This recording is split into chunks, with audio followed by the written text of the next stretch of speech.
ହୀରାକୁଦ ସହରରେ ଅଧିକାଂଶ ସରକାରୀ ଜମିରେ ବିଷାକ୍ତ ପାଉଁଶ ଗୁଣ୍ଡ ପଡ଼ି ସାରିଲାଣି। ନିୟମ ଅନୁସାରେ ସରକାରଙ୍କ ପାଖରୁ ଶିଳ୍ପାନୁଷ୍ଠାନଗୁଡ଼ିକ ସ୍ଥାନ ନିରୂପଣ କରିବା କଥା। ଏହାପରେ ଏହି ବାଉଁଶ ଗୁଣ୍ଡକୁ ପକାଇବାକୁ ହେଲେ ତଳ ଭାଗରେ ଏକ ରାସାୟନିକ ପ୍ଲେଟ୍ ପଡ଼ିଲା ପରେ ତା ଉପରେ ଭାଗରେ ରଖାଯାଇଥାଏ, ଯାହାଫଳରେ ଏହି ବିଷାକ୍ତ ପାଉଁଶ ମାଟି ସହ ବା ଜଳର ସ୍ପର୍ଶକତାରେ ଆସିବା ନାହିଁ।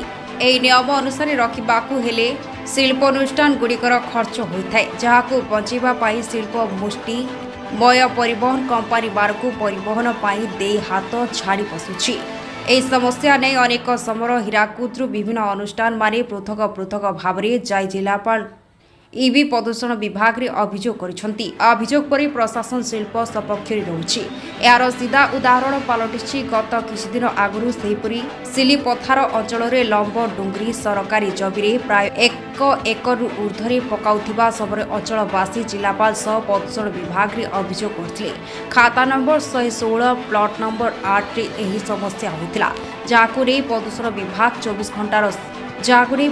ବିଭାଗ 24 ଘଣ୍ଟାରେ ସମାଧାନ କରିବା ପ୍ରତିଶ୍ରୁତି ଦେଇଥିଲା।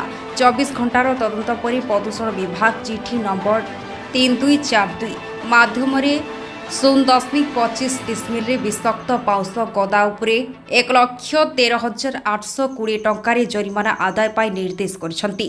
ଏହି ସ୍ଥାନରେ ପ୍ରଶ୍ନ ଉଠୁଛି, ଯଦି 1 ଏକର ଉର୍ଦ୍ଧ୍ୱ ସରକାରୀ ଜମିରେ ପାଉଁଶ ଗଦା ଥିଲା, ତାହେଲେ କିପରି ମାତ୍ର 0.25 ଡିସିମିଲ୍ ଉପରେ ଜରିମାନା କରାଗଲା? ଏହାକୁ ନେଇ ବିଭିନ୍ନ ସଂଗଠନ ଆଲୋଚନାର ବିଷୟ ପାଲଟିଛି।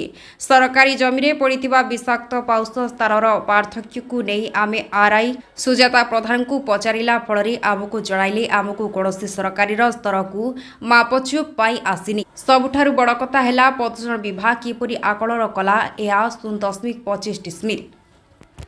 Bureau report, Mahanadi TV.